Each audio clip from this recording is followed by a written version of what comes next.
Assalamualaikum warahmatullahi wabarakatuh. Apa kabar sobat sekalian? Semoga baik-baik saja. Jumpa lagi di channel Rahmat Terpenuhi. Kali ini kita akan membahas berita hangat dan masih hangat diperbincangkan, yaitu terkait Anies ya. Tentang ini berita yang fresh from the oven ya. Anies buka suara soal opsi AHY akhir jadi cawapres di 2024 sesuai yang dilansir oleh cnnindonesia.com ya. Langsung saja kita baca dan kita ulas ya. Anies buka suara soal opsi AHY akhir jadi cawapres di 2024. Jakarta, CNN Indonesia. Calon presiden usulan Partai Nasdem, Anies Baswedan angkat suara iwal dua nama usulan PKS dan Partai Demokrat untuk menjadi calon wakil presiden cawapres penampingnya di pemilihan presiden Pilpres 2024. Anies tak menjawab tegas saat ditanya apakah dirinya sudah memilih nama usulan Partai Demokrat dan PKS. Menurut dia, keputusan untuk memilih cawapres akan tiba pada waktunya. Dia mengaku saat ini masih memberikan waktu soal rencana ketiga partai tersebut untuk berkoalisi. Pada saat ini kita semua sadar waktu penentuan nama itu pada waktunya nanti akan muncul. Sekarang biarkan proses koalisi itu berjalan dulu, kata Anies usai menghadiri deklarasi relawan Indonesia Anies di JCC Senayan, Jakarta Selatan, Rabu 2 November. Partai Demokrat mengusulkan Ketua Umumnya Agus Harimurti Yudhoyono AHY untuk menjadi cawapres Anies di 2024, sedangkan PKS mengusulkan mantan Gubernur Jawa Barat Ahmad Heriawan. Anies tak banyak komentar mengenai dua nama itu, namun dia kembali menegaskan soal tiga syarat cawapresnya kelak. Saya sering sampaikan ada tiga kriteria. Satu, membangun pemenangan. Kedua, membantu stabilitas koalisi. Ketiga, efektivitas pemerintahan, kata Anies. Sementara itu, pada kesempatan yang sama, Wakil Ketua Umum Partai Demokrat Ahmad Ali menegaskan partainya memberikan kebebasan penuh kepada Anies untuk memilih cawapres. Saat ditanya soal nama AHY dan Aher, Ali mengaku partainya tak condong ke salah satu. Dia mendukung tiga kriteria yang diberikan Anies soal cawapres. Kita mau berharap wakil presiden itu mendatangkan suara baru bagi Anies, ucap Ali. Ya sobat sekalian, jadi ini dalam proses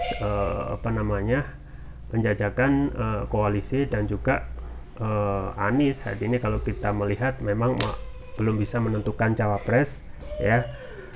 Meskipun survei yang paling yang paling populer, yang paling banyak dipilih, yang cocok untuk Anies ya tentu saja AHY ya. Ini juga ada di channel ini ya, channel RR terkait polling yang disampaikan kepada dari channel ini ya.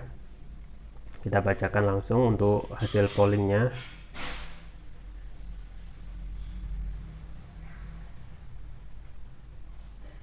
Menurut Anda siapa yang cocok untuk menjadi cawapres Anies Baswedan ya? 100% Agus Harimurti Yudhoyono dan 0% Aher ya. Jadi ini sekaligus untuk sekian kali calon yang memang populer itu adalah AHY gitu ya. Memang kalau kita melihat dari segi pengalaman pengalaman administrasi pemerintah, Aher itu lebih daripada AHY ya. Dia sudah menduduki pernah jadi anggota DPRD di Jakarta, kemudian juga dua kali masa kepemimpinan Gubernur Jawa Barat. Artinya dalam segi kepemimpinan administrasi negara, Aher itu atau Ahmad Heriawan lebih mumpuni gitu ya, lebih mumpuni untuk memimpin ataupun dalam hal administrasi pemerintahan gitu ya. Tetapi memang dalam hal ini apakah para pemilih itu melihat itu ya, tetapi yang lebih condong adalah siapa yang lebih populer gitu ya. Dalam hal ini kalau kita melihat polling ya sudah jelas gitu ya, AHY itu yang mempunyai persepsikan calon yang fresh ya, meskipun tidak mempunyai pengalaman sebagai kepala daerah yang kemarin juga bakal baca grup ya, bakal calon pemilihan gubernur DKI juga kalah ya dari Anies. Tapi kalau kita sandingkan lagi Anies dengan AHY, mayoritas itu ya memilih AHY ya.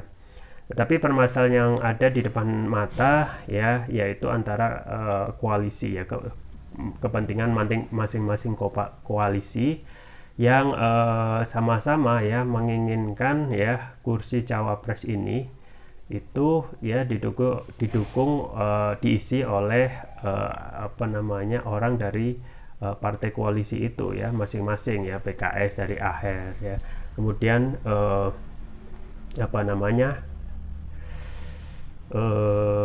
Demokrat dengan AHY ya. Yang paling jelas yang untuk presiden sudah jelas Nasdem gitu ya. Dan yang paling penting adalah ini masih saring tarik menarik gitu ya. Siapa yang akan menjadi cawapres, dan keinginan untuk masing-masing partai koalisi saat ini yaitu Demokrat dan juga PKS itu sama-sama kuat ya, sama-sama dalam tanda kutip kalau kita melihat ya pemberitaan media sama-sama menginginkan cawapres itu ya menjadi ya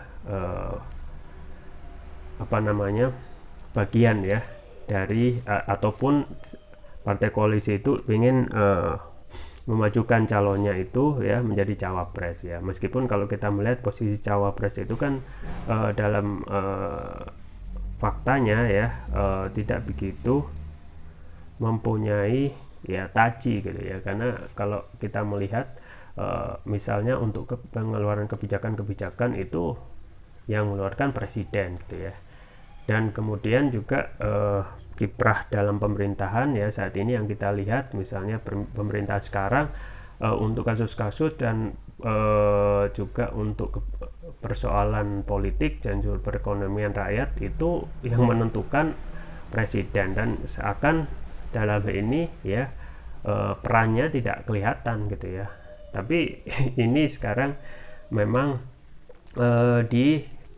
dijadikan rebutan gitu ya untuk cawapres ya. Kenapa ya? Karena kalau misalnya nanti ya alasan yang paling masuk akal ya, pertama perolehan suara itu masing-masing partai koalisi ya itu akan terboost ataupun terdorong untuk naik gitu ya. Di lain pihak ya, kalaupun nanti dalam kondisi darurat presiden itu nantinya berhenti ataupun tidak menjabat lagi gitu ya dengan alasan tertentu sesuai dengan Undang-Undang 45, nah cawapres ini bisa maju ya menjadi presiden. Nah ini kan hal yang bisa menjadi jalan pintas Pak cawapres dari partai ya yang didukung ya, yang saat ini yang tidak mungkin misalnya AHY jadi presiden misalnya karena presiden sudah fix oleh Nasdem. Tetapi jalan pintasnya yang bisa diusahakan tentu saja cawapres, selain nanti mempunyai kue kekuasaan ya, kue perolehan suara yang bisa di grab dari para pemilih ya, tetapi di lain pihak ya peluang untuk mendapatkan posisi ya kalau ini keadaan darurat ya untuk jadi presiden juga bisa gitu ya. Nah masalahnya ya sekarang ada juga terkait masalah persoalan saling ngambek dari partai politik koalisi yang terakhir ini yaitu antara Nasdem, Demokrat dan PKS. Kalau ya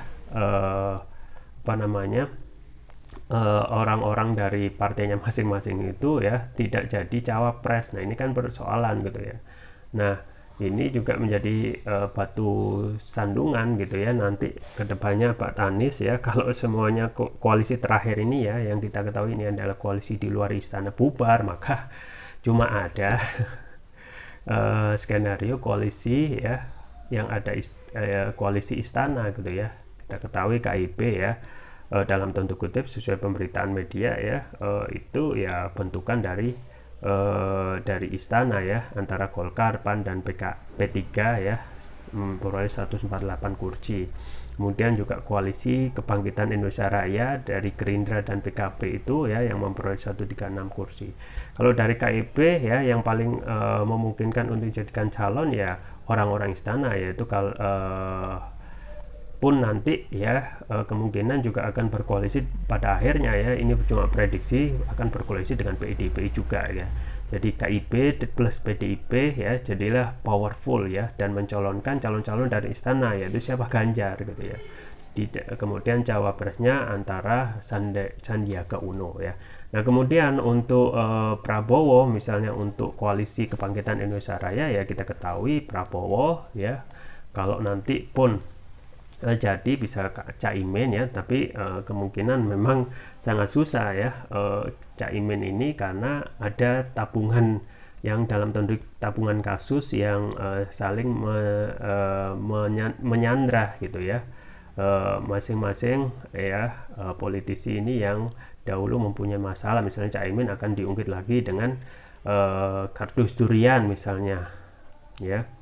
Kemudian juga Erlangga Hartarto misalnya disandra dengan kasus minyak goreng ya, pun juga Ganjar misalnya juga bisa saja dia disandra atau dibuka lagi kasusnya untuk EKTP. Tetapi untuk Prabowo ini bisa lah untuk kalau nggak Caimin ya adalah Erick Thohir gitu ya. Jadilah nanti itu ya presiden yang maju ya presiden dari restu dari istana ya, dari cuma itu aja, Ganjar ya dengan apa namanya ini prediksi dengan Sandiaga Uno. Kemudian juga misalnya juga koalisi Kebangkitan Indonesia Raya ya, Prabowo ya kalaupun nanti pada akhirnya koalisi yang terakhir yaitu Demokrat, PKS dan Demokrat itu paling ngambek gitu ya, gara-gara kursi cawapres yang menjadi tarik ulur dan tidak ada saling mengalah gitu ya. Nah memang untuk hal ini perlu ada hal-hal yang sifatnya cooling down gitu ya, untuk memikirkan saat ini ya rakyat yang memang ekspektasinya ya jangan sampai hanya koalisi itu saja, lo lagi gitu ya, yaitu kalau nggak Ganjar atau Prabowo. Dan kemungkinan kalau koalisi terakhir ini bubar, maka Anies juga batal nyapres gitu ya. Makanya koalisi terakhir itu yaitu Demokrat, PKS dan Nasdem atau DPN ya, Demokrat, PKS, Nasdem ini harus cooling down gitu ya. Kalaupun nanti tidak memperoleh jatah cawapres kan bisa saling sharing kekuasaan misalnya untuk jabatan menteri misalnya. Nah itu yang lebih masuk akal ya, daripada saling tikam misalnya dari belakang untuk memperebutkan kursi cawapres yang kita ketahui gitu ya, dari segi peran itu tidak strategis ya, tidak strategis. Kemudian juga tidak strategis, kemudian juga kalau jatah menteri kan mempunyai kekuasaan untuk mengeluarkan kebijakan-kebijakan ya. Pertama ya yang kita ingatkan juga tentu saja mengeluarkan kebijakan yang menguntungkan rakyat tentu saja, tapi menguntungkan rakyat bukan untuk menguntungkan ya golongan atau partainya. Nah ini yang menjadi persoalan ke depan ya, safari Anies ya. Tentu saja kalau kita melihat ya calon cawapres ini mempunyai basis massa yang sama ya, antara Aher dan AHY ini sama-sama pemilih Jawa Barat gitu ya. Nah untuk Indonesia Timur itu belum ada pembahasan yang sifatnya signifikan ya, apakah masa ya basis pemilih yang juga moncer dan juga gemuk misalnya basis pemilih NU ya misalnya, kemudian Jawa Tengah apakah akan dipikirkan ya, karena selama ini AHY dan AHR hanya berkutat masalah Jawa Barat saja gitu ya. Dan kita harapkan pada saat pemilihan nanti ya cawapres itu ya mau tidak mau kalau pingin ya and the last time ya the last minute ya itu ya kemungkinan tetap AHY ya dengan nanti prediksi ya AHY itu juga bisa membujuk ya para pemilih yang gemuk, yaitu dari Jawa Timur yang kita ketahui Presiden SBY mempunyai sejarah yang kuat di Jawa Timur ya, karena berasal dari Jawa Timur, dan kemungkinan juga bisa merengkuh suara yang besar di Jawa Timur ya. Baik, kita tunggu saja ya, kita tunggu saja ya kiprah Anies dalam mencari cawapres yang pas ya, dan tentu saja tujuan dari partai ini adalah tidak hanya menyalonkan tetapi harus memenangkan. Tetapi yang paling penting juga adalah dalam hal ini harus siap menang siap kalah gitu ya, karena kalau tidak siap kalah ya akan ada ya hal-hal yang pelanggaran-pelanggaran yang dilakukan untuk memenangkan ya dengan segala cara. Dan yang paling penting adalah bagaimana peran cukong ya. Nah ini ya, peran cukong ini kita harapkan kembali lagi yang kita ketahui ya, statement Pak Mahfud MD 92% pilkada itu ya, kepala daerah itu dibiayai cukong gitu ya, dan akhirnya kita rasakan ya undang-undang kebijakan yang dijalankan oleh pemerintah ini ya mayoritas menguntungkan cukong gitu ya. Nah ini menjadi tantangan, apakah nanti ya cukong itu mengendalikan ya pemenang pilpres ya, atau ya misalnya Anies yang menang itu bisa mengenalkan cukong yang saat ini memang kiprahnya sangat merugikan negeri ini ya.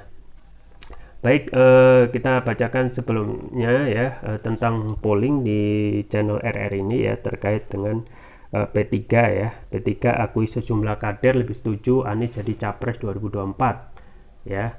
Bagaimana pendapat Anda jika nanti P3 mencalonkan Anies jadi capres ya? Mayoritas setuju 100%, tidak setuju 0%, tidak memilih 0% ya. Silakan mau polling ya di laman community di channel ini Rahmat Romdoni ya. Kemudian polling selanjutnya, GNPR akan gelar aksi 411 minta Jokowi mundur. Apakah Anda yakin Jokowi akan mundur ya? Polling dilakukan, kemudian hasilnya yakin ya, yakin itu 43%, tidak yakin 57%. Akhirnya Pak ragu-ragu 0% ya. Memang tidak banyak yang tidak, paling banyak tidak yakin akan mundur gitu ya. Kemudian polling selanjutnya ya, Ferdy Sambo membantah terlibat judi online dan narkoba. Bagaimana menurut Anda? A. Percaya, B. Tidak percaya, C. Ragu-ragu ya. Mayoritas ya seluruhnya polling ya tidak percaya 100% ya. Ya, silakan yang mau polling ya. Itu kita tunggu saja kiprah Anies untuk dalam safari politiknya ya, untuk memperkuat koalisi. Itu saja yang bisa saya sampaikan, semoga bermanfaat. Jangan lupa like, share, dan subscribe. Sampai jumpa lagi. Wassalamualaikum warahmatullahi wabarakatuh.